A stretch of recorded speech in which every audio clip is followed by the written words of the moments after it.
श्री कृष्णा श्री कृष्णा श्री कृष्णा श्री कृष्ण। गुरुर्ब्रह्मा गुरुर्विष्णुः गुरुर्देवो महेश्वरः गुरु साक्षात् परं ब्रह्म तस्मै श्री गुरवे नमः। तस्मै श्री गुरवे नमः। चैतन्यात्मा, आत्मा चैतन्य है। अब चैतन्य का तात्पर्य क्या है? चैतन्य का तात्पर्य है कि इस चेतन सत्ता के अलावा और कुछ भी नहीं है। अब ये सवाल आता है कि चेतन सत्ता ही सब कुछ है, तो यह चेतन सत्ता अधिष्ठान भी है वेदांत में, जिसको कहते हैं उपादान कारण, और यह चेतन सत्ता प्रकाश ही है, जिसको कहते हैं निमित्त कारण। तो यह परमात्म तत्व आत्मा चैतन्य है। चैतन्य आत्मा का तात्पर्य है कि इस जगत में यह जो दृष्टा दृश्य, उसके बाद ज्ञाता ज्ञेय, भोक्ता भोग्य, सब्जेक्ट ऑब्जेक्ट, ये जितना भी है यह सब कुछ केवल चेतना आत्मा ही है, ये कहने का तात्पर्य। और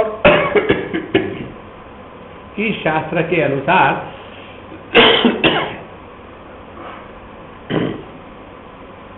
इस आत्मा की जो स्वयं शक्ति है, यह शक्ति जब स्फुरणा को प्रकट हो जाती है, माने जब यह आत्म तत्व अपने शक्ति को प्रकट करता है, तो उसके कारण इस जगत की विविधता, अनेकता, द्वैत निर्माण हो जाता है।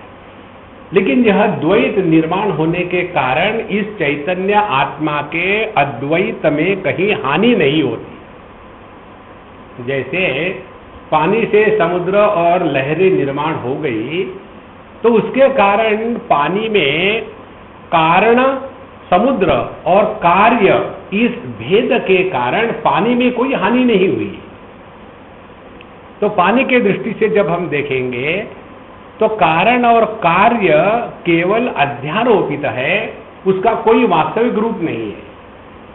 इसी प्रकार से वेदांत जो बताता है कि चेतन सत्ता के दृष्टि से जब इस सापेक्षता के जगत की तरफ देखो तो यह जगत ना के बराबर है। लेकिन यदि इस जगत को हम अपनी सापेक्षता के, रिलेटिव परसेप्शन के पॉइंट ऑफ व्यू से देखेंगे, तब ये जगत क्या है? तो बताते हैं कि यह जगत चैतन्य आत्मा ही है। इस प्रकार से दोनों दृष्टियों को जब हम पूर्ण रूप से पहचान लेते हैं, तो किसी भी प्रकार की भ्रांति और किसी भी प्रकार की विचारों की तफावत नजर नहीं आती। जब कोई वाक्य कहते हैं तो उस वाक्य को सुनते समय या कहते समय कहने वाले का स्टैंड पॉइंट क्या है, ये समझ में आना चाहिए। जैसे बताते हैं हमारे वेदांत शास्त्र में कि जगत मिथ्या है।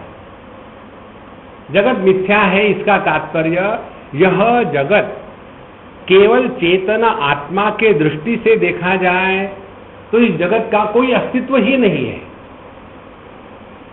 और जब हम इस जगत को मिथ्या कहते हैं अपनी सापेक्षता के दृष्टि से, तब हम झगड़े में आएंगे।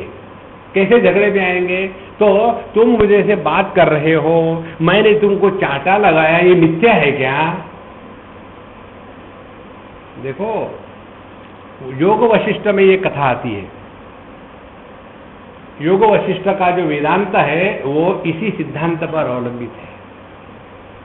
वहां यही एक जोक भगवान राम के जीवन में देखने को आता है। बाकी उनका जीवन हमेशा सीरियस रहा है और फोटोग्राफी की पोज में रहा है। जब वो पढ़ते थे वशिष्ठ ऋषि से कि यह जगत मिथ्या है, वो बड़े खसिया गए, ये क्या है, मिथ्या मिथ्या मिथ्या। तो एक बार उन्होंने एक हाथी को अपने गुरु के पीछे लगा दिया, कुत्ते को नहीं लगाया, हाथी को लगाया। और जब वो हाथी उनके पीछे दौड़ने लग गया तो वशिष्ठ ऋषि अपने कमंडलू को, लुंगी को पकड़ करके हाथ में खड़ा लेकर के दौड़ रहे हैं और भगवान राम देख रहे हैं। उसके बाद सब कुछ होने के पश्चात फिर भगवान राम कहते हैं, गुरुजी हमने देखा था कि वो हाथी आपके पीछे जब दौड़ रहा था तो आप दौड़ रहे थे। बोले हाँ बेटा, तुमने ठीक ही देखा था, लेकिन आपने तो बताया नहीं सब कुछ मिथ्या है। बोले हाँ, हमने बिल्कुल बताया। तो वो हाथी मिथ्या नहीं था क्या? बोले मिथ्या था। उसका दौड़ना वो भी मिथ्या था, फिर आप क्यों दौड़े? बोले मेरा दौड़ना भी मिथ्या ही था। देखो, विचार की प्रक्रिया में जब हमारा स्टैंड पॉइंट ठीक नहीं होता तब जाकर के गड़बड़ी हो जाती है। इसीलिए चैतन्य आत्मा का तात्पर्य है यह चेतन सत्ता जब तक हम आत्मा स्वरूप से नहीं पहचानेंगे तब तक के हमने तत्व को एक छटाक भी नहीं समझा है। चैतन्य आत्मा और यह जो चेतन सत्ता है, इसके लिए किसी अन्य के प्रकाशक की जरूरत नहीं है। जैसे अपने दुर्दृश्य विवेक में आता है, दृगेव न तु दृश्यते, जो दृष्टा है वो कभी दृश्य नहीं बन सकता। क्योंकि वो कभी दृश्य नहीं बन सकता तो उसका अन्य कोई प्रकाशक भी नहीं हो सकता। तो फिर वो अपने आप को कैसे प्रकट करता है? तो उसका जो प्रकाश है वह स्वयं प्रकाश है। इसीलिए इस चैतन्य आत्मा सूत्र का तात्पर्य है कि हम इस जगत का जो मूल तत्व है इसको जब तक आत्म स्वरूप से चेतन सत्ता के रूप से नहीं पहचानेंगे तब तक हम केवल एक जैसे भौतिक शास्त्र पढ़ते हैं, फिजिक्स पढ़ते हैं, केमिस्ट्री पढ़ते हैं, उसी प्रकार से हम अपना अध्यात्म शास्त्र भी पढ़ रहे हैं। इसीलिए यह जो चैतन्य तत्व है इसमें दोनों बातें आ गई। जो जगत बना है फिर भी जगत के परे है। पानी, समुद्र और लहर बना है फिर भी लहर और समुद्र के परे है। देखो, इसका अर्थ क्या हो गया? जब कहते हैं कि पानी समुद्र और लहर के परे है, माने समुद्र लहर क्या है? कारण और कार्य। तो यह पानी कारण कार्य के परे है, पहली बात। दूसरी बात, जब यह पानी कारण कार्य के परे है इसका मतलब क्या है? इसका ना तो कोई कारण है ना तो कोई कार्य है। लेकिन ये बात किसको समझ में आएगी? केवल पानी को ही समझ में आएगी। हम जो दूर से देख रहे हैं टुकुर टुकुर, हमको नहीं समझ में आएगी। हमको तो वो समुद्र का डर लगेगा और लहरों के साथ खेलना चाहेंगे। इसलिए यह पानी, समुद्र और लहर बनने के बावजूद भी यह इनके परे है। इसी प्रकार से यह जो चैतन्य आत्मा है इस सापेक्षिक जगत के रूप में प्रकट होने के बावजूद भी यह सापेक्षिक जगत के परे है। इस प्रकार से जब हमारा ज्ञान स्पष्ट और दृढ़ हो जाता है तब जाकर के हमने चैतन्य आत्मा इस सूत्र को पढ़ा है और थोड़ा थोड़ा समझा है। इसलिए ये दो शब्द बहुत महत्व के हैं, विश्वोत्तीर्ण ट्रांसेंडेंटल और विश्वरूप इमेनेंट। यह चैतन्य तत्व संपूर्ण सापेक्षता के परे है और यह संपूर्ण सापेक्षता इस चेतन तत्व पर अध्यारोपित करी हुई है। इतना होने के पश्चात अब हम आ जाते हैं दूसरे सूत्र के इंट्रोडक्शन में। यदि जीव जड़ात्मनो विश्वस्य परमशिव रूपम चैतन्यमेव स्वभावः तत् कथम अयम बंधः इति आशंका शांतये संहितया इतरथा च अकार प्रश्लेष प्रश्लेष पाठतः सूत्रम आह। अब यहाँ प्रश्न ये उठाया है कि यदि यह जीव जड़ात्मनः जगत, जगत में दो बातें हैं, एक है सजीव और दूसरा है जड़, तो यह जीव और अजीव जड़ चेतनात्मक जो जगत है, ये सभी का सभी यदि चेतन आत्मा ही है, तो इसमें ये भेद कहां से आया? देखो, जैसे हमने स्वर्णकार को सोना दे दिया, एक बिस्किट, स्वर्णकार बिस्किट ले लो, सोने का है, कितना है? देखो कितना है। अच्छा जी, ये तो आधा किलो है, ठीक है आधा किलो। अब इसके आप कुछ आभूषण बनाओ, तो आभूषण बना करके दिए वापस, और वापस जब दिए कैसे है? बढ़िया है, लेकिन इसमें सोना तो दिखता नहीं। नहीं, बोले ऐसा है कि जब सोने के आभूषण बनाते हैं ना, तब वो चांदी बन जाता है। वो एक जगह में, आजकल तो नहीं होता है, पुरानी बात है, हाँ, मैंने किसी के घर झगड़ा चल रहा था, मैं था उस समय। वो धोबी कपड़े लेके आते थे पहले जमाने में, और फिर उसको गिन के दिए, 8 दिए, 8 वापस किए। और पहले कपड़े होते थे अपने कॉटन के, तो वो सुकड़ जाते थे और झगड़े होते थे। तो निवार जो होती है अपने खटिया की, उसके 2 बंडल होते, एक ऐसा वाला, एक ऐसा वाला, और उसको 2 निवार के बंडल धोने को दिए थे, और वो वापस आया एक ही, बोले 2 में से एक अट गया। देखो, इसी प्रकार से यह जो चेतना आत्मा है, इस चैतन्य आत्मा का जब जगत हो जाता है ना, तो चैतन्य का जड़ हो जाता है। ये जैसा असंभव है, लेकिन हमारे अनुभूति में तो जड़त्व भी आता है।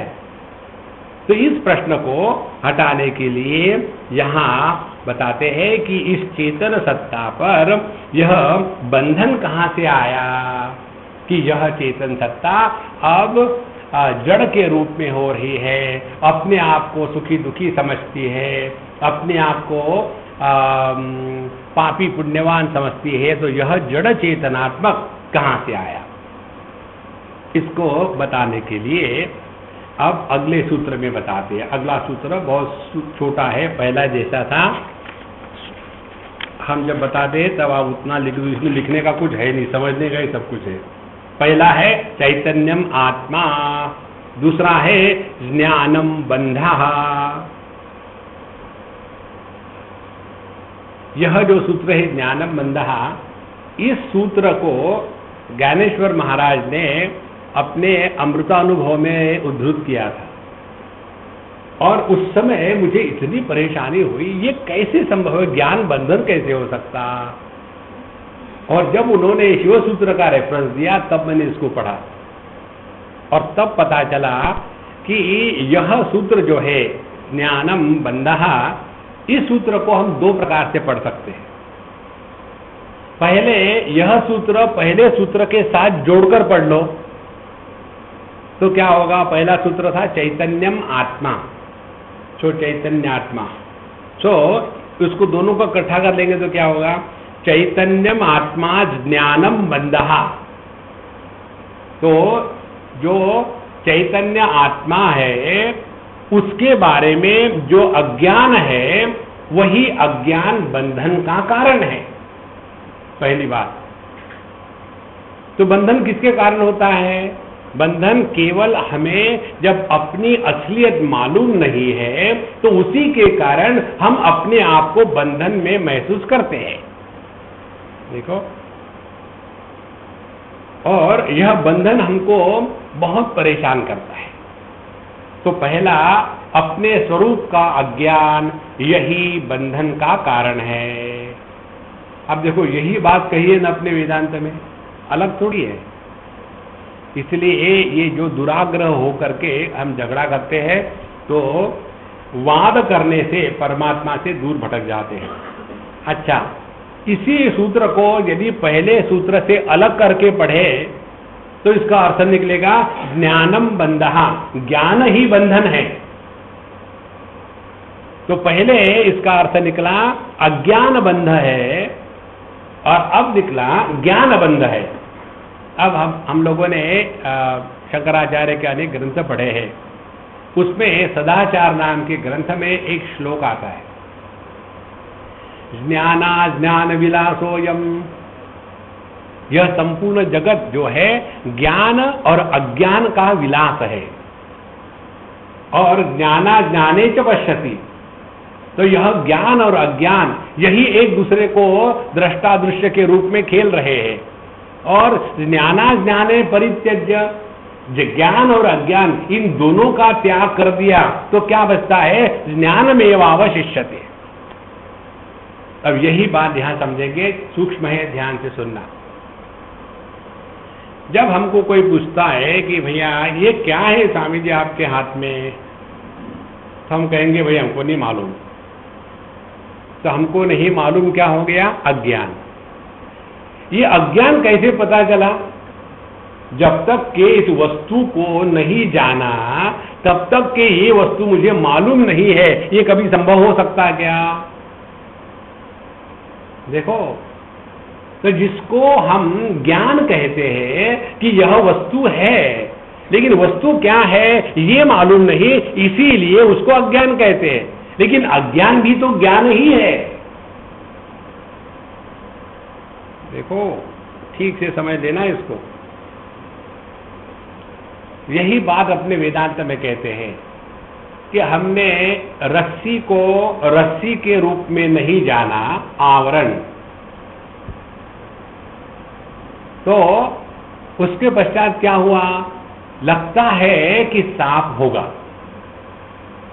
तो रस्सी को रस्सी के रूप में नहीं जानना ये आवरण हो गया, और रस्सी को सांप के रूप में पहचानना ये हो गया विक्षेप।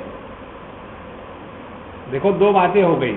इसी प्रकार से हमने अपने स्वरूप को नहीं जाना, ये एक बात हो गई, इससे कोई नुकसान नहीं है।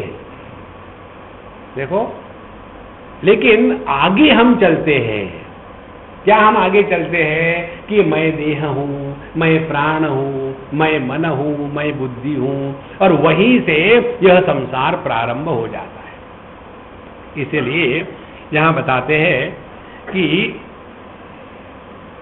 यह जो तत्व है, एक ही परम शिव तत्व चैतन्य आत्मा, इसमें बंधन कहां से आया, तो कहते हैं इसमें बंधन आया है कि इस परम शिव पर एक मल चढ़ा, जिसको वेदांत में माया कहते हैं, इसी को यहां मल कहते हैं। मल विक्षेप जाके नहीं, तुलसीदास जी कहते हैं, जिसके अंतःकरण से मल निकल गया है और अंतःकरण विक्षेप रहित है, उसी को भगवान राम के दर्शन होते हैं।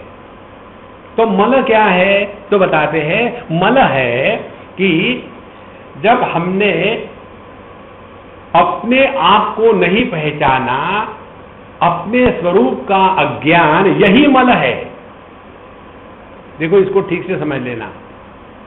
जैसे यह पुष्प है,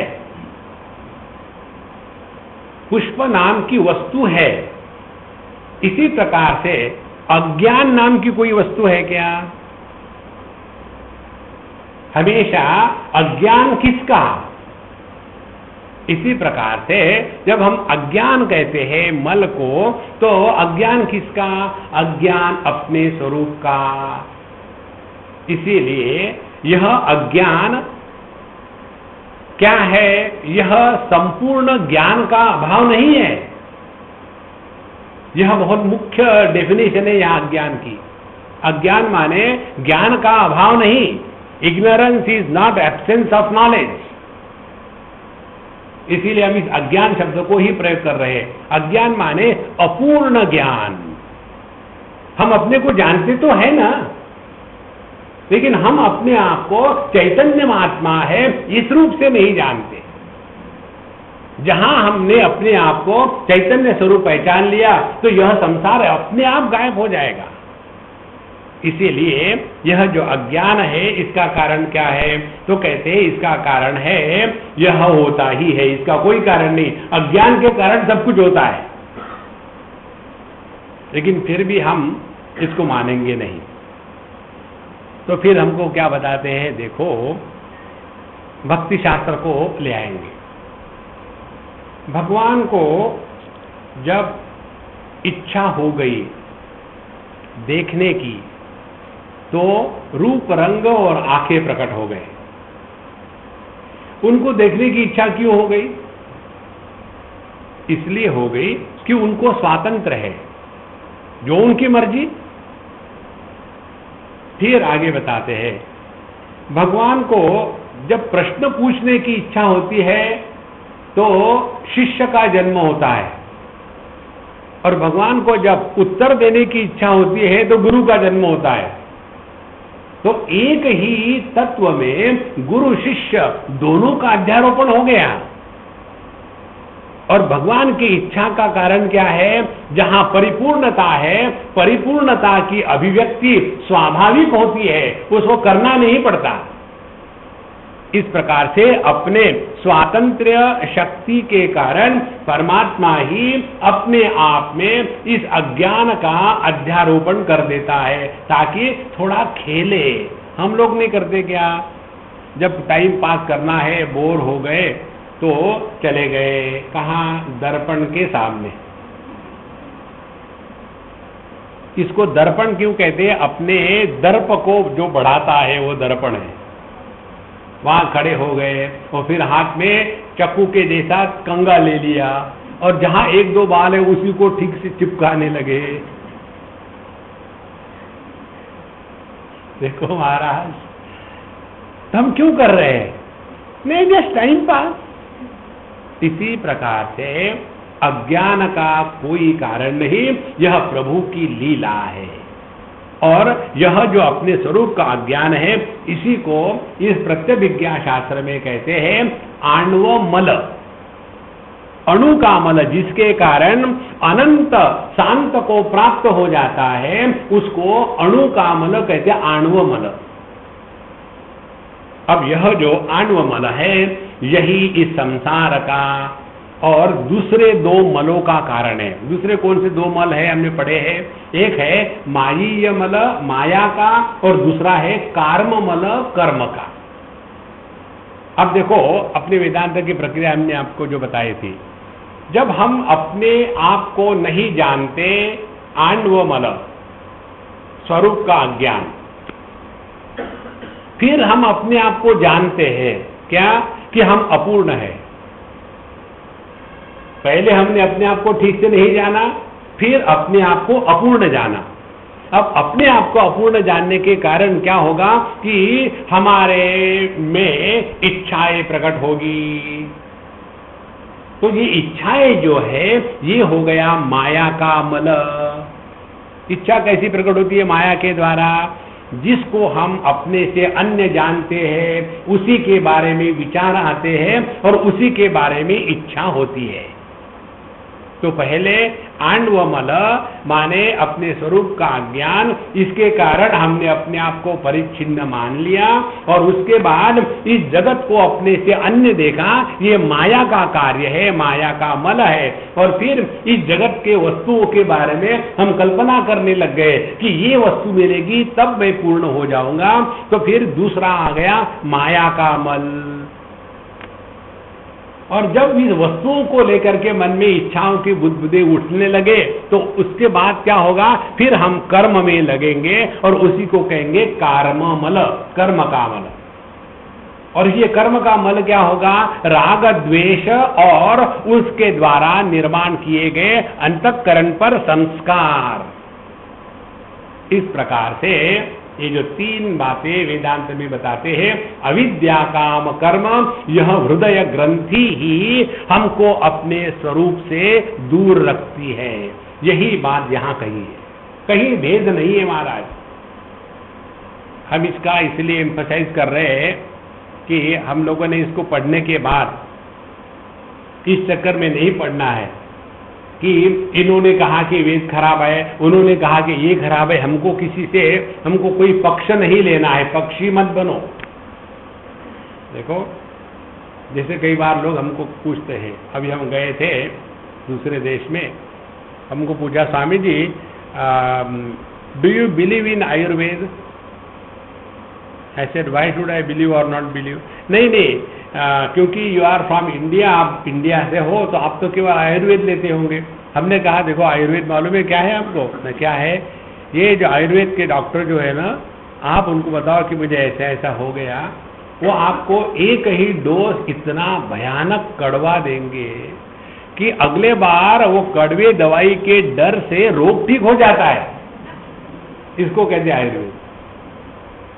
और मुझे आपके किसी सिस्टम ऑफ मेडिसिन से कोई लेना देना नहीं है, चाहे आयुर्वेद रहे, चाहे होम्योपैथी रहे, चाहे नेचुरोपैथी रहे, चाहे एलोपैथी रहे। मेरा इंटरेस्ट है अपने स्वास्थ्य में। देखो, हमारा इंटरेस्ट ना वेदांत में है, ना भक्ति में है, ना कर्म में है, ना इस मार्ग में है, ना उस मार्ग में है। हमारा इंटरेस्ट है अपने लक्ष्य में। देखो, आनंदादेव कल्पिमानि भूतानि जायन्ते आनंदेन जातानि जीवन्ति। इस आनंद में ही हमको स्थित होना है। देखो, खाने से मतलब है, पेट भर गया, मस्त हो गए, ठीक है, लेकिन ये खाना किसने बनाया, क्या फर्क पड़ता है किसने बनाया, खा के शांत तो हो जाओ ना। इसी प्रकार से हम इस चक्कर में ना फंसे। तो यह आणव मल जो है, यह आवरण निर्माण करता है, और उसके बाद जो दूसरी बात आ जाती है विक्षेप के कारण, फिर हम अपने आप को अन्य समझने लग जाते हैं। इसीलिए इन दोनों चीजों को लेकर के बंधन निर्माण हो जाता है। इसके पश्चात सवाल आता है कि ये जो आणव मल है ये किसने निर्माण किया? तो कहते हैं यह भगवान की महामाया है, और यही महामाया अपने सभी कलाओं के साथ इस जीव को अपने स्वरूप से दूर रख करके सुखी दुखी करने का नाटक करती है। अच्छा, तो हमने क्या देखा कि यह जो जीव है यह इन तीन मलों का मारा हुआ है, इसी के कारण ये अपने आप को बंधन में महसूस करता है। तो पहला कारण है अपने स्वरूप का अज्ञान, दूसरा कारण है जगत को लेकर के इच्छाओं का निर्माण होना, ये होगा माया का कार्य, और तीसरा है कर्म का, क्योंकि हम माया के इच्छा के द्वारा प्रेरित होकर ही कर्म करते हैं। तो ये तीन चीजों में जो फंसा है वह जीव है। अब इसमें से निकलने के लिए करना क्या पड़ेगा? पहले कर्म करना बंद कर दो। तो क्या लेजी बने?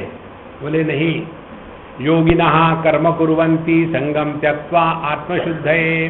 कर्म करने का तात्पर्य जगत के वस्तु व्यक्तियों की उपलब्धि नहीं, कर्म इसलिए करने हैं कि जिसके द्वारा अपना अंतःकरण शुद्ध होवे। ये बात दिमाग में उतार लो संतो। जिस दिन ये बात दिमाग में आएगी ना, आपको अपने कर्म करने का अभिमान कभी नहीं हो सकता। ये बात मैंने एक मारवाड़ी से सीखी थी। एक बार मैं कहीं जा रहा था ट्रेन से, बहुत पुरानी बात है, शायद रांची से मैं कलकत्ते जा रहा था, ओवरनाइट ट्रेन। तो एक सज्जन आते थे लेक्चर को, लेकिन कभी मेरे से बात नहीं करी। जो मेरे से बात नहीं करता वो मुझे बहुत अच्छा लगता है। तो आकर के बैठ करके चले गए, दिमाग कौन खाएगा खामखा। और जब हम रेलवे स्टेशन पर गए अपने कमरे में बैठने के लिए, तो ट्रेन के अंदर में सज्जन आ गए। आ करके उन्होंने 10,000 का एक बंडल हमको दे दिया। स्वामी जी, ऐसे मेरे जेब में डाला। मैं घुस दे रहे हो क्या? बोले नहीं नहीं स्वामी जी, आपके लिए। हमने कहा देखो मेरे पास टिकट है, वहां लेने को आने वाले हैं, मुझे नहीं चाहिए, आप रख लो, मेरा कुछ है भी नहीं आगे पीछे, I don't want. Swami ji, ये हम आपको इसलिए नहीं दे रहे कि आपको जरूरत है, हमको जरूरत है देने की। देखो कितनी सहज बात है। जीवन में जो भी हम करते हैं ना, दुनिया को हमारे कर्मों की आवश्यकता नहीं है। देखो कल हमारी अम्मा खाना लेके आई, हमने कहा तुमको क्या मिलता है, कितना दौड़ा भागी करके यहाँ से वहाँ, वहाँ से वहाँ दौड़ करके खाना लेके आती हो। स्वामी जी आपको नहीं पता, हाँ मुझे पता नहीं क्यों तुम लाती हो। तो वो हमको जरूरत है इसलिए नहीं लाते हैं, उनको जरूरत है। जब ये भाव होगा तो क्या होगा, अपने कर्म करने का अभिमान नहीं होगा। जहां अपने कर्म करने का अभिमान नहीं होता वही कर्म के बंधन से मुक्ति हो जाती है। यही कहते हैं भगवान, योगिनः कर्म कुर्वन्ति संगम त्यक्त्वा आत्मशुद्धये। तो इस बंधन से निकलने के लिए पहले अपने कर्मों को ठीक करना है। माने जो भी कुछ हम कर रहे हैं किसी को जरूरत नहीं अपनी। It is our need that we work in this world. अपने आप मैं जो है वह शांत होने लगेगा। अच्छा, जब हमारे कर्म का यह स्वरूप होगा तो उससे क्या निकला, हमको अपने कर्म से जगत से कुछ प्राप्त नहीं करना है। नॉर्मली कर्म किस लिए किए जाते हैं कि मैं ये करूंगा तो मुझे जगत से ये मिलेगा। देखो संतो, दो प्रकार के लोग हैं। एक तो कर्म करके नौकरी करते हैं। तो नौकरी करते हैं माने क्या, अपने कर्म के बदले में तनख्वाह लेते हैं। दूसरे सेवा करते हैं, तो वो कर्म करते हैं लेकिन उसके बदले में कुछ नहीं चाहते। माने जब हमारे कर्म निरपेक्ष होंगे, निष्प्रयोजन नहीं, निरपेक्ष निष्काम होंगे, तब हमारा अंतःकरण अपने आप शुद्ध हो जाएगा। और जब अंतःकरण शुद्ध होगा तो यह जो मायीय मल है, ये माया का जो मल है, ये अपने आप नीचे सेटल होने लगेगा। फिर जगत के किसी वस्तु की हमको अपेक्षा नहीं रहेगी, क्योंकि अब हमारा ध्यान अपने मन के शांति और पवित्रता के तरफ चला गया है। तो कर्म को ठीक से करने से माया का मल हमको प्रभाव नहीं डालेगा। तो जीवन से कर्म अंतःकरण की शुद्धि के लिए, जैसे अंतःकरण की शुद्धि होगी हम अपने आप अंतर्मुखी हो जाते हैं। और जब अंतर्मुखी हो गए तो जो मन हमको दुनिया में भटकाता था वही मन अब हमको अपने स्वरूप के पास ले जाता है।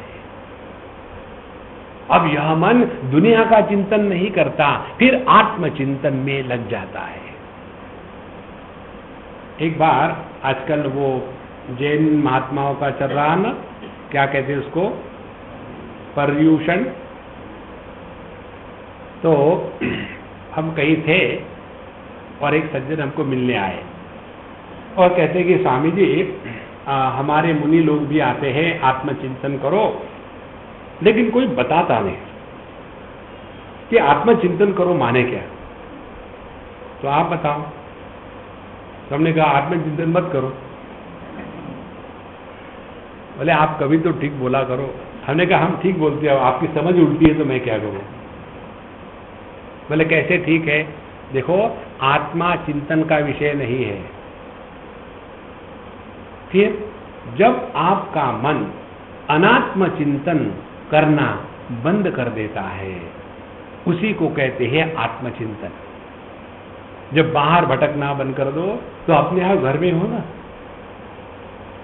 देखो, इसीलिए जहां हमारा अंतःकरण शुद्ध हो गया, जगत का चिंतन खत्म। जहां जगत का चिंतन खत्म हो गया तब जिज्ञासा प्रकट होती है अपने स्वरूप के बारे में कि जगत के वस्तु की उपलब्धि या अभाव दोनों का हम पर कोई भी प्रभाव नहीं है। देखो, और यह इतनी सहजता जीवन में आ जाती है। कितनी सहजता, जैसे हमारा मन आंखों से दृष्टि के रूप में प्रकट होता है, कानों से श्रवण शक्ति के रूप में प्रकट होता है। उसमें कौन से प्रयत्न है, सहज है। इसीलिए इन इंद्रियों को लेकर के मन में कोई भेदभाव नहीं है। एक स्टेप और आगे चले जाओ। यदि हम इस चैतन्य आत्मा इस पे स्थित होकर के रहे तो यह औपाधिक जो भेद है स्त्री पुरुष जवान बूढ़ा पढ़ा लिखा इत्यादि, ये भेद इसका अनुभव होते हुए भी इस भेद के द्वारा हम प्रभावित नहीं होंगे, यही तो इस बंधन से मुक्त होने का एकमात्र उपाय है। इसीलिए यह जो दूसरा सूत्र है एकदम छोटा सा है। कहते हैं कि ज्ञानम बंधः, यह जो आवरण है आणवीय मल है, यही बंधन है। इसलिए यह जो जीव है अपने आप को इस आणविक मल के कारण बहुत छोटा सा मानने लग जाता है और अपने को इनकम्प्लीट मानता है, तो अपने को पूरा करने के लिए इच्छाओं को पूरा करने में लग जाता है। ये भी बात हमने आपको कई बार बताई, इसको ठीक से दिमाग में उतार लो संतो। इच्छाओं को पूरा करने से जीवन में परिपूर्णता नहीं आती। Fulfilment of desires is not equal to fulfilment in life. What we are all really seeking is fulfillment in life. Alas, we are not able to distinguish and discriminate between the fallacy of our approach to life. Patanjala योग दर्शन में एक सूत्र आता है, संतोषात अनुत्तम सुख लाभः। जब जीवन में संतोष है, कंटेंटमेंट, तो कंटेनमेंट के द्वारा जिस आनंद की प्राप्ति होती है वह आनंद की प्राप्ति विषयों को इकट्ठा करके भोग करने से नहीं होती। देखो, विषयों को इकट्ठा करके भोग करने से कौन सा आनंद मिलता है? विषयेन्द्रिय संयोगान यत्तद अग्रे अमृतोपमम परिणामे विषम इव तत्सुखम राजसंस्मृतम। यह राजसिक आनंद है। विषयों को इकट्ठा कर लिया और खा रहे हैं, लेकिन बड़ा मजा आ रहा है, खाए जा रहे हैं, और परिणामे विषम इव, फिर चारों तरफ से आग लग जाती है। लेकिन जो संतोष का सुख है, यह संतोष का सुख जो है, यही जीवन में परिपूर्णता का अनुभव कराता है। देखो, और यह संतोष का तात्पर्य ये नहीं है कि अब हमको लाइफ में चार्म ही नहीं है, जेही विधि राखे राम तेही विधि रही है, बस कुछ करेंगे नहीं, खाएंगे डट के। हाँ, निकम्मापन भगवान को पसंद नहीं है। द्वितीय अध्याय में भगवान कहते हैं ना, कर्मण्येवाधिकारस्ते मां फलेषु कदाचन मां कर्म फल हेतुर्भुः मां ते संघा अस्तु अकर्मणि। निकम्मे मत बनो। तो फिर जगत में काहे के लिए जिए? अपनी आवश्यकता है। और क्या आवश्यकता है? टाइम पास करने के लिए, और दूसरा कोई नहीं। देखो, हम लोग जो सोते हैं तो मालूम है क्या करते हैं? एक्चुअली टाइम पास करते हैं, क्योंकि 8 बजे सोए, उसके बाद कुछ बचता ही नहीं। सोने के बाद घड़ी बंद हो जाती है ना, और 8 घंटे के बाद उठे, 8 घंटे सोया था, माने चलो 8 घंटे खत्म हो गए, और फिर जगने के बाद अब और आगे 12 घंटे हैं, अब क्या करें? अरे गुप्ता जी क्या कर रहे हो? जाके बेचारे गुप्ता जी का सर खाना शुरू कर दिए। अच्छा है उनको सर नहीं होता। इसलिए हम जब इस अविद्या काम कर्म वेदांत के शब्द और प्रत्यभिज्ञा शास्त्र के शब्द आण्वमल, मायीयमल और कार्ममल, इनसे जब निकल जाते हैं और अपने स्वरूप में स्थित रहते हैं, तब हमने मोक्ष अनुभूत किया है। इसका परिणाम मालूम है क्या है? अपने दृष्टि में परिवर्तन आ जाता है। शास्त्रों के अध्ययन का तात्पर्य अपने दृष्टि में परिवर्तन लाना। कैसा है? भक्ति शास्त्र कहता है दुनिया के तरफ वैसा ही देखो जैसा भगवान दुनिया को देखते हैं। आपके बच्चे लोग झगड़ा करते हैं ना, भाई बहन छोटे छोटे, जो दूसरा पैदा होता है तो उसको हमेशा कंप्लेन होती है, हाँ हाँ तुम्हारा सोना बेटा तो वही है ना, मैं तो बाद में आ गया ना, झगड़ा शुरू हो जाता है। लेकिन माँ बाप की दृष्टि से बच्चों की तरफ देखो तो इसी प्रकार से प्रभु के तरफ से दृष्टि से जगत को देखो तो भगवान का जैसे अपने इस जगत के तरफ दृष्टिकोण है। कौन सा दृष्टिकोण है? संपूर्ण सापेक्षता को देख रहा है। आकाश पूर्व पश्चिम उत्तर दक्षिण इनको देख रहा है, पानी समुद्र और लहरों को देख रहा है। यह दृष्टि जो है, इस दृष्टि को प्रदान करने के लिए शास्त्र का अध्ययन हमको कराया जाता है। इसलिए नहीं कि हम कहते वो ठीक है, आप कहते वो गलत है। देखो मुंडकोपनिषद कहता है विजानन विद्वान भवते नातिवादी। जो इस तत्व में निष्ठा प्राप्त कर चुका है उसमें दुराग्रह नहीं होता, और जब दुराग्रह नहीं होता तभी जीवन में आनंद आता है। तो यह 3 प्रकार के मन जब हमेशा के लिए निकल जाते हैं तभी हमको मोक्ष होगा, तब तक के बंधन में ही है। अच्छा, हमारा जो बंधन का स्वरूप है वो कैसा है? जो हम है आत्मा उसको हम नहीं पहचानते, और जो अनात्मा है उसको हम आत्मा कहते हैं। 2 बातें हो गई ना। यहां जो शब्द का प्रयोग किया है भाष्य में, एवं आत्मनि अनात्मता अभिमान रूप ख्यानि लक्षण ज्ञानात्मकम ज्ञानम न केवलम बंधो यावद अनात्मनि शरीरादौ आत्मता अभिमानकत्वम।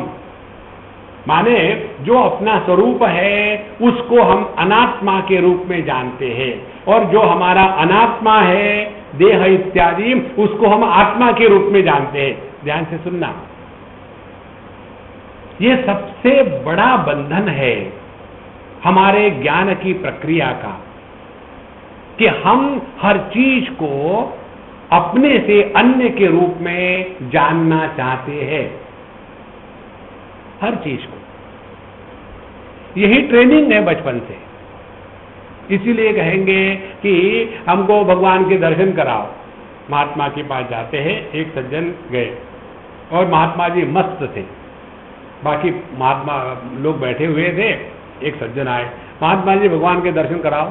बोले ये तो सिंपल बात है यार, कोई सी खास बात है, चलो सब खड़े हो जाओ। और उन्होंने धुन लगा दी, श्री राम जय राम जय जय राम। जब सब मस्ती में आ गए तो एक रुक जाओ रुक जाओ रुक जाओ, रुक गए, भगवान आ गए इस व्यक्ति को दर्शन देने के लिए, मैं इनको देख रहा हूं। तो वो आदमी खुश हो गया, चलो मुझे भगवान के दर्शन हुए। भगवान का एक मैसेज है, वो कहते हैं इस आदमी को मेरा दर्शन होने से इसके सब पुण्य खत्म हो जाएंगे। फ्री में थोड़ी होता है, सब पुण्य खत्म हो जाएंगे, और उसके जितने पाप बचे रहेंगे उसके कारण उसको सभी प्रकार के रोग होंगे, लेकिन ये मरेगा नहीं। पूछो उसको, दूं क्या दर्शन? तो वो कहता है अभी भी बाद में देखते हैं। उस बेवकूफ को ये पता नहीं भगवान के दर्शन होने के बाद पाप बचते कहाँ है। लेकिन ये क्यों समझ में नहीं आया? क्योंकि हमने परमात्मा को, भगवान को अपने से अन्य के रूप में पहचानना चाहा। यही हमारा बेसिक इग्नोरेंस है। देखो, इसीलिए हमने आपको 2 उदाहरण दिए थे। जब हम पुस्तक को देखते हैं तो पुस्तक को देखते हैं, और जब हम दर्पण को देखते हैं तो दर्पण में देखते हैं। इसी प्रकार से जब हम गुलशन नंदा या जेम्स हैडले चेज पढ़ते हैं तो पुस्तक को पढ़ते हैं, और जब हम शास्त्र पढ़ते हैं तो अपने को पढ़ते हैं। इसीलिए शास्त्र का अध्ययन अपने दृष्टि में परिवर्तन लाता है। यदि इस दृष्टि में परिवर्तन नहीं आया तो हमने कुछ भी नहीं किया, केवल शब्द जालम महारण्यम, केवल अपने पांडित्य को ही बताने के लिए कि हम तो ये भी जानते हैं वो भी जानते हैं, उसके लिए हो जाता है। इसीलिए अज्ञान असल में अज्ञान नहीं है, बल्कि वो अपूर्ण ज्ञान है। अपूर्ण ज्ञान का भी हमने आपको बताया, जितना हम अपने आंखों से देख सकते हैं क्या उतने ही लाइट वेव्स है? नहीं, उससे भी ज्यादा है। तो हम इतने ही क्यों देख सकते हैं? क्योंकि अपने आंखों की कमी है। देखो,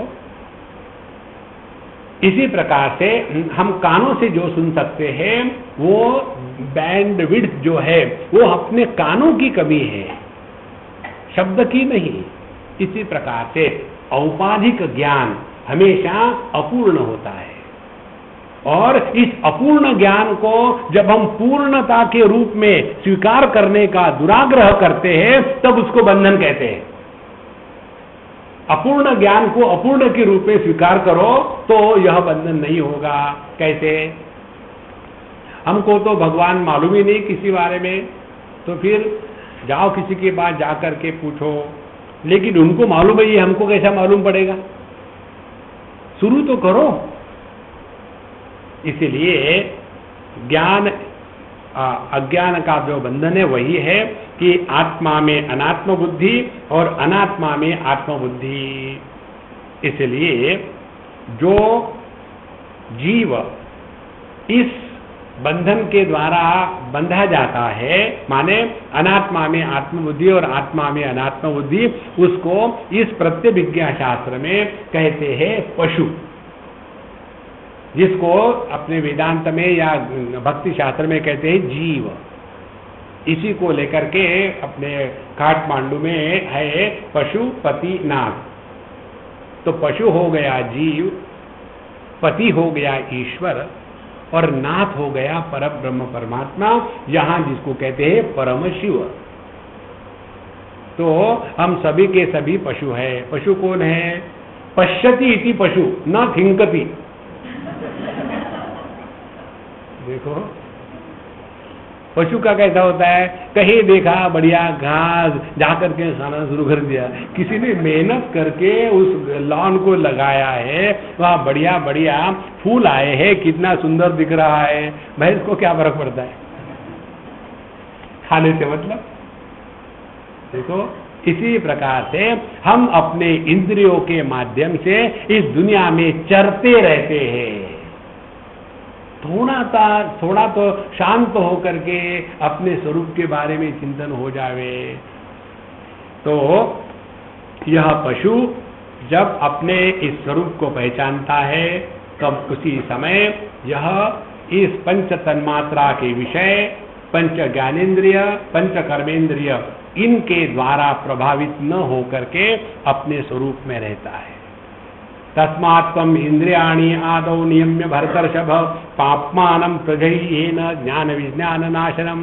तृतीय अध्याय में भगवान कहते हैं, इसीलिए साधना का तात्पर्य सिस्टमैटिकली होवे, पहले अपने इंद्रियों पर नियंत्रण होना आवश्यक है। लेकिन केवल उतना ही सब कुछ नहीं है, नहीं तो हम उसी में एक्सपर्टाइज करते हैं। हमने 21 दिन तक खाना पीना खा के जिंदा रहे, मरे क्यों नहीं? केवल उतना ही सब कुछ नहीं है, और आगे जाना है। देखो, इसीलिए पहले इंद्रियों का नियंत्रण होने के बाद फिर मन का नियंत्रण। मन को मार नहीं डालना है, मन का नियंत्रण करना है। और फिर यही मन जो हमको बहिर्मुखता से अपने आप से दूर ले जाता है, उसी मन को आत्मचिंतन में जब लगाएंगे तो यह मन अपने आप गायब होकर के अहमिनाश भाजी अहम अहमतया स्फुरति हृत स्वयं परम पूर्ण सत, यह मैं अपने आप एकदम डिजॉल्व हो गया और परम पूर्ण सत, यह परम ब्रह्म परमात्मा प्रकट हो जाता है। और परमात्मा का प्राकट्य क्या है? ब्रह्मभूत प्रसन्नात्मा न शोचति न कांक्षति समः सर्वेषु भूतेषु मद्भक्तिं लभते पराम। परमात्मा का प्राकट्य केवल एक ही रूप से होता है, प्रसन्नात्मा। जीवन में प्रसन्नता हमेशा बनी रहती है।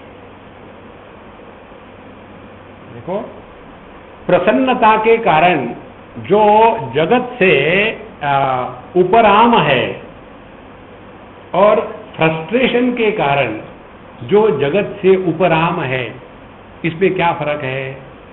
देखो, प्रसन्नता के कारण जगत से उपराम जब हो जाता है तब तुलसीदास का जन्म होता है, और फ्रस्ट्रेशन के कारण जब जगत से उपराम हो जाता है तब देवदास का जन्म होता है। जाऊं तो जाऊं कहां? देखो, दोनों में उपराम है, दोनों में वैराग्य है। एक का वैराग्य रोग है जिसको डिप्रेशन कहते हैं, दूसरे का वैराग्य यह विजडम है, समझदारी है, जिसको डिस्पैशन कहते हैं। इस प्रकार से यह अज्ञान जो है यही कारण का, हमारे बंधन का मूल कारण है। और यह अज्ञान दो प्रकार से है, अपने स्वरूप को नहीं पहचानना और जो अनात्मा है उसको आत्मा मान लेना। अब इसके कारण जो सुख दुख होते हैं ना, एक उदाहरण से बताऊं आपको। एक बार की बात है, एक कोई लड़का, उसकी कोई शादी हो रही थी किसी लड़की से, माँ बाप के कहने से, लेकिन वो लड़के ने कहा कि मुझे नहीं शादी करनी उससे। तो माँ बाप बड़े दुखी हो गए, बोले स्वामी जी देखो ना, वो इतनी अच्छी लड़की है, इतने अच्छे घर की है, अब हमने अपने लड़के के लिए ढूंढी और ये ना कहता है, स्वामी जी अब क्या करें? मैं कर लूंगा, कोई बात नहीं। तुमको परेशानी वही है ना कि उस लड़की का क्या होगा, तो मैं कर लूंगा, क्योंकि सबके हित के लिए ही हमारा जीवन है। अच्छा, फिर उन्होंने कहा कि इससे बात करना बकवास है, चले गए। 2, 4, 6 महीने के बाद फिर मुझे मिलने आए, Swami ji thank you very much. मैंने तो शादी करी नहीं। कहा है कि थैंक यू। बोले नहीं, अच्छा हो गया उसके साथ शादी नहीं करी हमारे लड़के ने। क्यों? बोले वो लड़की पागल है। मैंने अच्छा क्या हुआ कि वो पागल है, ये अच्छा है। आप हमेशा उल्टा क्यों समझते हो? देखो महाराज, अपनी बुद्धि कैसी भ्रष्ट हो जाती है। हमने अपने स्वरूप को नहीं पहचाना तो कोई बात नहीं, लेकिन फिर हम अपने आप को देह मान के बैठते हैं, प्राण मान के बैठते हैं, वहीं से तो संसार शुरू हो जाता है। इसलिए यहां बताते हैं, एवं चैतन्य शब्देन उक्तम यत्किंचित स्वातंत्रात्मकम रूपम तत्र चिदात्मने अपि स्वातंत्र्य प्रथात्म विज्ञान कलवत् अपूर्णम मन्यताम मात्रात्मना रूपेण स्वातंत्र्य अपि देहादौ अबोध रूपेण।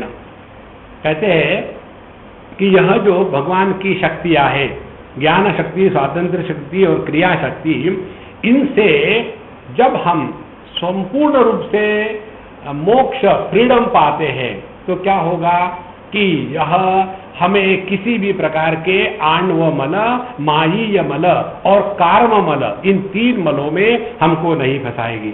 और इसलिए पहला जो बंधन का कारण बताया था आणव मल, केवल इतना ही नहीं है बल्कि आगे और भी है। तो कौन सा है दूसरा इस मल का कारण? आगे बताते हैं तीसरे सूत्र में। यहां एक प्रश्न बड़ा सुंदर उठाया है कि ये आणवमल जो है, इस आणवमल की विशेषता क्या है? आणवमल की विशेषता ये है कि प्रत्येक व्यक्ति अपने स्वरूप को नहीं छिपा सकता, लेकिन परम शिव वो है, वो अपने स्वरूप को भी छिपा देता है। हम अपने स्वरूप को नहीं छिपा सकते, लेकिन वो छिपा सकते हैं, और यही उनका स्वातंत्र है। इसीलिए आपने कभी देखा होगा शिव जी के मंदिर में, एक आध बार जाओ, अगले बार तो ठीक से देख लेना, शिव जी की मूर्ति ऊपर होती है और अकेले बैठे रहते शांत। पार्वती जी को कहीं एक नीच में बैठा दिया, तुम वहां बैठो, वो बैठे। तो शिव जी अकेले बैठे एकदम ध्यान की मुद्रा में, पार्वती जी वहां खड़ी चौकीदारी कर रही है, और नीचे गड्ढे में सामने शिवलिंग होता है। देखो, तो पार्वती माने प्रकृति, प्रकृति से हटो, क्योंकि उनको इधर रखा है ना, दोनों को इकट्ठा नहीं देख सकते आप। राधा कृष्ण को इकट्ठा देखते हैं ना, शिव पार्वती को नहीं देख सकते। तो उधर में शिव पार्वती को देखा, शिव जी कहाँ है? उधर देखो। देखो, प्रकृति से हटो ना, सभी पुरुष की तरफ ध्यान जाता है। अच्छा, सामने देखिए, शिव जी की तरफ देख रहे हैं, उसके बाद मेरे तरफ क्या देख रहे हैं? नीचे देख, तो वहां शिवलिंग है। और शिवलिंग क्या है? यह जो आकारहीन तत्व है, उस आकारहीन तत्व का जो आकार है वही शिवलिंग है।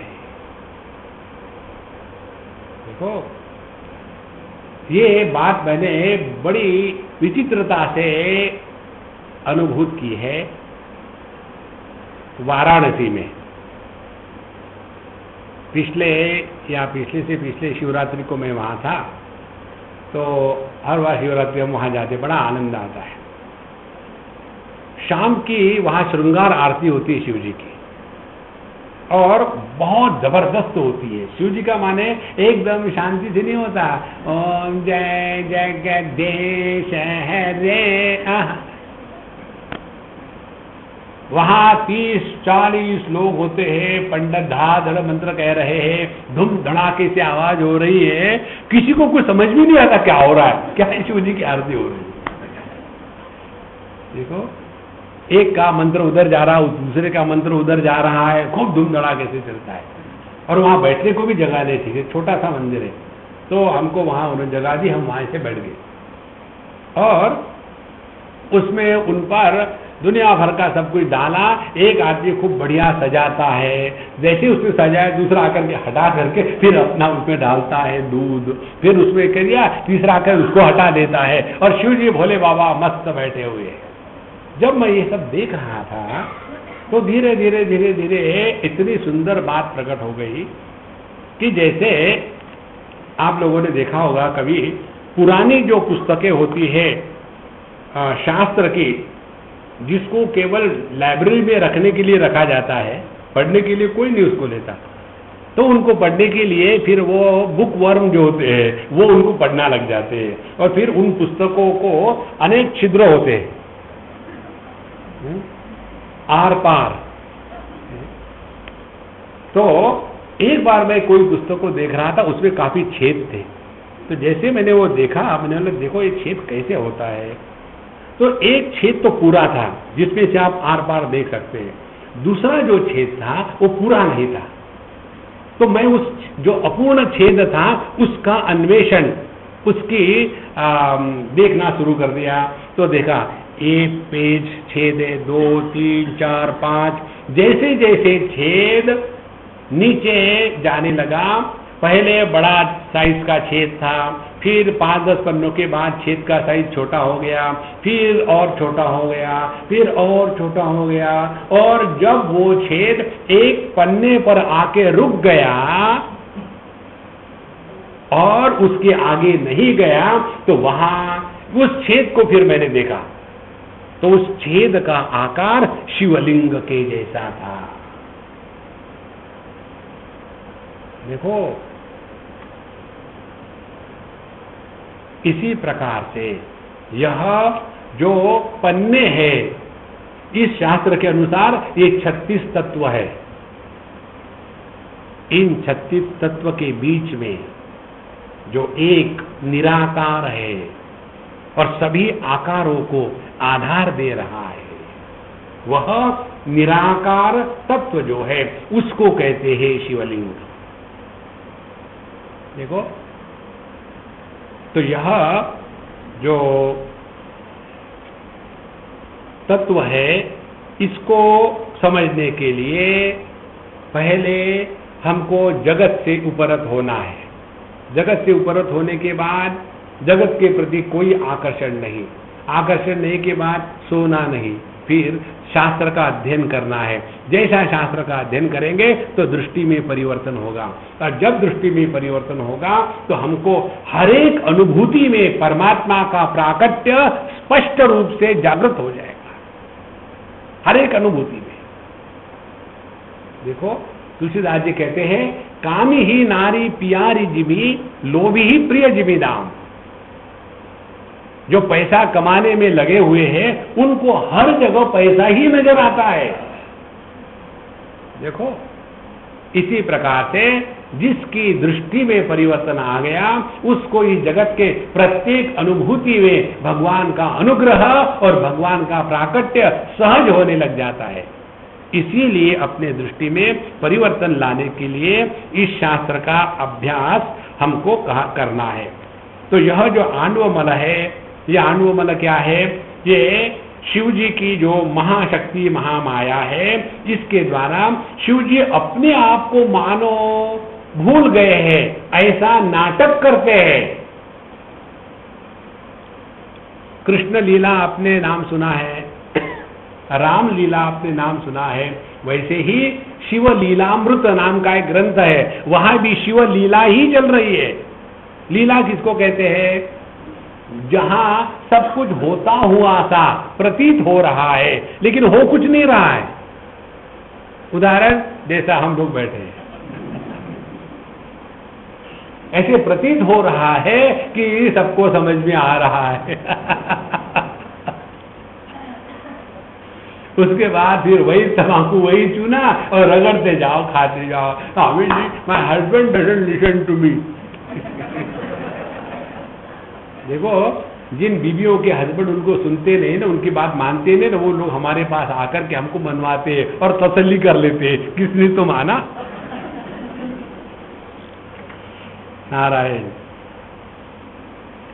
तो यह शिवजी अपने ही इस महामाया को अपने में ओढ़ करके अनेकता का रूप में प्रकट हो रहे हैं। अब यह अपने वेदांत की दृष्टि से देखें तो जिसको वेदांत में माया और अविद्या कहते हैं, माया होती है वह उपाधि जिसके द्वारा परब्रह्म को ईश्वर की संज्ञा प्राप्त हो जाती है। मायोपाधि ईश्वर, मायोपाधि ब्रह्म चैतन्य ईश्वर। अब जीव किसको कहते हैं? माया के जगह में वहां अविद्या का शब्द का प्रयोग किया है। तो जब वही ब्रह्म चैतन्य अविद्या को उपाधि के रूप में ग्रहण करता है तब उसको जीव कहा जाता है। तो यहाँ जो महामाया है वो वेदांत की माया शक्ति, और यहाँ जो आणवमल है वो वेदांत का जो अविद्या तत्व है। दोनों का तात्पर्य एक ही है, दोनों ही औपाधिक ही है। तो इतना फर्क होने के पश्चात अब आगे एक प्रश्न उठाते हैं तीसरे सूत्र के प्रारंभ में। किम ईदृग आणवमलम एव बंधः न इत्याह। क्या केवल आणवमल ही बंधन है क्या? माने केवल अपने स्वरूप का अज्ञान, क्या यही बंधन है? उत्तर में कहते हैं नहीं नहीं, ये केवल ये बंधन नहीं। फिर क्या बंधन है? तो अगले सूत्र में कहते हैं योनि वर्गः कला शरीरम। ये तीसरा सूत्र है। अब यहाँ योनि वर्गः, योनि वर्गः किसको कहते हैं? योनि माने वूम्ब, जो जन्म देती है उसको योनि कहते हैं। तो इस दुनिया को जन्म देने वाली कौन है? तो माया है। और उसके बच्चे क्या है? तो ये माया से लेकर के जितने 36 तत्व हमने पढ़े हैं वो सभी के सभी माया और उसका कार्य, यह मायीय मल भी बंधन का कारण है। माने केवल आणवमल नहीं, केवल अपने अज्ञान स्वरूप का अज्ञान यही बंधन का कारण नहीं है, बल्कि ये दूसरा भी है कि जब हम इस माया के क्षेत्र में रहते हैं तो इस माया के प्रभाव से अपने आप को जगत से अलग समझ लिया, अपने आप को परिच्छिन्न समझ लिया, मन में इच्छाओं का तूफान उठने लगा और वो इच्छा हमको शांत नहीं बैठने देती। यही माया का मल हमारे बंधन का कार्य है। तो पहले क्या बताया था? आणवमल, अपने स्वरूप का अज्ञान। और अपने स्वरूप के अज्ञान की क्या परिभाषा दी थी? अपने आत्मनि अनात्म बुद्धि और अनात्मनि आत्मबुद्धि। ये हो गया आणवमल। और अब ये दूसरा मायीय मल जो है योनि वर्गः, तो माया और उसके कार्य, जब इस माया और उसके कार्य में हम फंस जाते हैं तो फिर अपने आप को देह मानने लग जाते हैं, और केवल उतने से ही शांत नहीं, फिर हम स्त्री पुरुष मानते हैं, उतने में ही शांत नहीं, फिर हम अपने आप को ब्राह्मण क्षत्रिय वैश्य शूद्र मानते हैं, फिर हम अपने आप को मानते हैं कि ब्रह्मचारी गृहस्थ वानप्रस्थ सन्यासी। इस प्रकार से अनेक प्रकार का बोझा हम अपने सर पर लेकर के उसी में बंधन में पड़े रहते हैं। तो पहला आणवमल हो गया। यह आणवमल जो है यह फाउंडेशन है। जब हम अपने आप को नहीं जानते तभी जाकर के ये माया का कार्य हम पर प्रभाव डालेगा। देखो, तो योनि वर्गः। और दूसरी बात बताते हैं कि कला शरीरम, कला शरीरम का तात्पर्य क्या है, यहां बताते हैं तद्रूपम मायम तथा कलयति स्वरूपेण आवेशेन तद वस्तु तत्परिच्छिन्नति इति कला व्यापारः। शरीरम स्वरूप जिससे तत्कला शरीरम कार्मबलम अपि, जिसके कारण शरीर की प्राप्ति होती है उसको कहते हैं कला शरीरम। कला माने आकार। बिंदुनाद कलातीतम तस्मै श्री गुरवे नमः। यह जो गुरु स्तोत्र का हम लोग पाठ करते हैं ना, पूरे के पूरे स्तोत्र का, ये पूर्ण का पूर्ण गुरु स्तोत्र, यह गुरु गीता में आए हुए श्लोकों का संकलन है और उसका फाउंडेशन है यह प्रत्यभिज्ञा शास्त्र का ही आधार। वेदांत में ये शब्द का प्रयोग नहीं होता। बिंदुनाद कलातीतम तस्मै श्री गुरवे नमः, यह बिंदुनाद कला ये शब्द इस प्रत्यभिज्ञा शास्त्र के हैं। तो कहते हैं कि यह जो दो मल है, मायीय मल और कार्म मल, इसके बारे में बताते हैं। मायीय मल क्या है, हमने देखा माया के 5 कंचुक हमने देखे थे। कौन से माया के 5 कंचुक है? पहला तो है कला। कला माने हमने अपने आप के कर्तृत्व को परिच्छिन्न समझा है। कर्तृत्व में परिच्छिन्नता यह परमात्मा में ढाला हुआ कला का ढक्कन है, कला। दूसरा है, ये हमने ऑलरेडी पढ़ चुके हैं, दूसरा है विद्या। विद्या में हमारे ज्ञान में कमी आ जाती है क्योंकि हमारा ज्ञान हमेशा औपाधिक मन बुद्धि और इंद्रियों के माध्यम से ही होता है। इसीलिए जीव के ज्ञान में जो कमी आ गई है उसको कहते हैं विद्या। तीसरी बात है राग, क्योंकि यह जीव अपने आनंद स्वरूप को नहीं पहचानता, इसीलिए जगत के वस्तुओं के प्रति आकर्षण और आसक्ति निर्माण होती है। यह इस माया का तीसरा ढक्कन है। चौथा काल, इस काल के प्रभाव से ही आकर के ये जीव हमेशा पिछला जन्म, ये जन्म, अगला जन्म, भूत वर्तमान भविष्य, इसी चक्कर में फंसा रहता है। और फिर हम चले जाते हैं ज्योतिष के पास और कहते हैं कि महात्मा जी बताइए मेरा ग्रह कैसा चल रहा है। फिर वो कहते हैं कि तुम्हारे ग्रह में, तुम्हारे कुंडली में एक नया ग्रह का प्रवेश हो गया, लेटेस्ट। हमारे कुंडली में केवल एक ही ग्रह है, यूनिक है, और उस ग्रह का नाम है मर्फी। अभी की बात है, मैं कहाँ से आ रहा था, एलए से न्यूयॉर्क, वॉशिंगटन, 5 घंटे की फ्लाइट। उसके बाद मुझे जाना था साउथ में अगेन, अर्जेंटीना, 10 घंटे की फ्लाइट, बीच पे 4 घंटे। इतनी लंबी जर्नी थी, मानो इतना लंबा जर्नी कम था तो फ्लाइट 2-3 घंटे डिले हो गई। और डिले होने के बाद अमेरिका दरिद्री है, खाने को एक बिस्किट भी नहीं देते, खरीद के लेना, खरीद के लेने के लिए लंबी क्यू हर जगह जा करके। तो मैं सोच रहा था क्या करूं, तो मुझे इन्फॉर्म करना था, दूसरे लोगों की फ्लाइट लेट हो गई, तो मैंने SMS किया, Murphy activated, delay unknown, pray to the lord. देखो, ये काल काल काल, इसी को लेकर के हम दुखी होते रहते हैं। कब हमारे जीवन में अच्छा समय आएगा? अभी का समय सबसे बढ़िया होता है। जो अब सुखी है, जो अब मस्त है, वो हमेशा मस्त रहेगा। जो ये कल्पना करता है बच्चा होने के बाद फिर हम सुखी हो जाएंगे, कल्पना ही करो, कल्पना में ही सुख है। शादी होने के बाद हम सुखी हो जाएंगे। कल्पना करो, आज तक एक भी दुनिया में ऐसा नहीं कि जो शादी होके सुखी हुआ, चाहे राम रहे चाहे अर्जुन रहे। भगवान कृष्ण तो सुख दुख के परे थे, तो उनको कुछ फर्क नहीं पड़ा। अच्छा महाराज, तो यह काल का प्रभाव, माया का कार्य इस जीव को बंधन में डालता है। और नियति माने जब हम कार्य कारण में फंसते हैं तब हम बंधन में आ गए। हमने आपको एक सिंपल तरीका बताया है, दो शब्द को अपने जबान से उच्चारण करना बंद कर दो। एक शब्द है क्यों और दूसरा है कैसे, वाई एंड हाउ। मन में प्रश्न आया ना, बट वाई। ये दो शब्द का त्याग कर दो, आपका मन अपने आप शांत हो जाएगा। कैसे?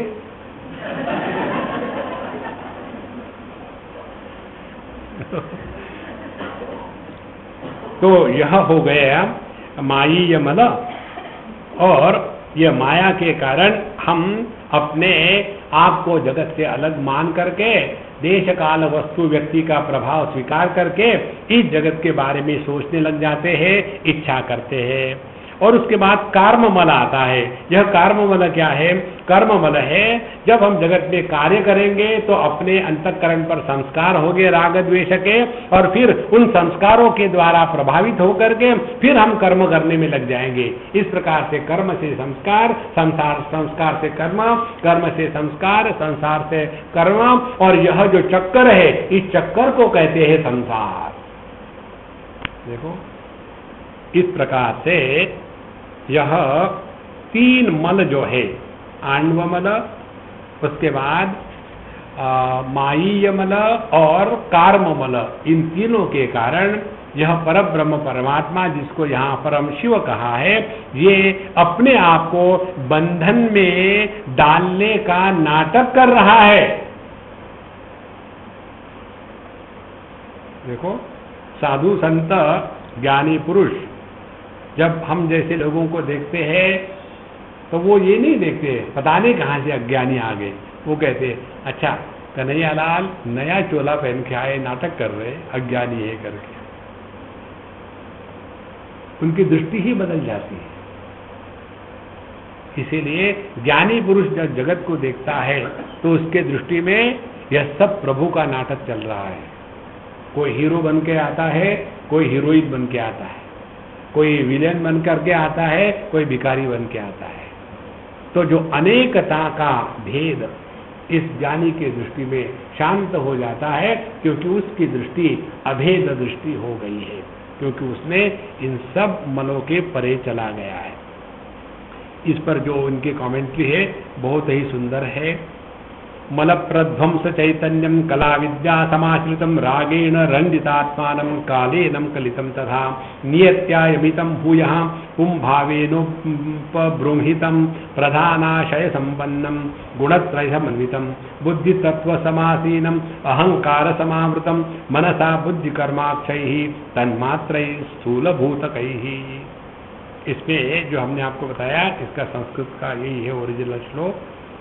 किस प्रकार से यही एक शुद्ध चैतन्य इन भिन्न भिन्न मलों के द्वारा प्रभावित होकर के फिर कला और विद्या के द्वारा उसके ऊपर में ढक्कन पड़ता है, फिर राग का रंग लगता है और काल के द्वारा वो फंसता है और नियति के चक्कर में भटकता है, और फिर अपने इंद्रियों के द्वारा यह पुरुष जगत के अनेक प्रकार के प्रकृति की विविधता को भोग करके इन तीन गुणों में फंसता है और अपने मन बुद्धि और अहंकार और ज्ञानेन्द्रिय इनके द्वारा अनेक प्रकार के तन्मात्राओं का भोग करते करते उसी में रममाण हो जाता है। यही है जीव का बंधन। इसलिए इसमें से निकलने के लिए यही स्पष्ट समझना है। पहला है आणवमल, दूसरा है मायीय मल, तीसरा है कर्ममल। तो कर्म से हट करके हम माया में आ गए, माया से हट करके आणवमल में आ गए, आणवमल का त्याग करके अपने स्वरूप में पहुंच गए। माने पहले कर्म का त्याग किया, इच्छा का त्याग किया और फिर स्वरूप का अनुसंधान होकर के अपने अज्ञान का त्याग किया। अब सवाल ये आता है कि ये 3 मन किस प्रकार से हम अपने जीवन से हटावे और ये मन आए कहाँ से, इसका रूप क्या है, यह बहुत ही सुंदर विषय है, इसको हम कल देखेंगे। ओम पूर्णमदः पूर्णमिदं पूर्णात् पूर्णमुदच्यते पूर्णस्य पूर्णमादाय पूर्णमेवावशिष्यते। ओम शांति शांति शांति।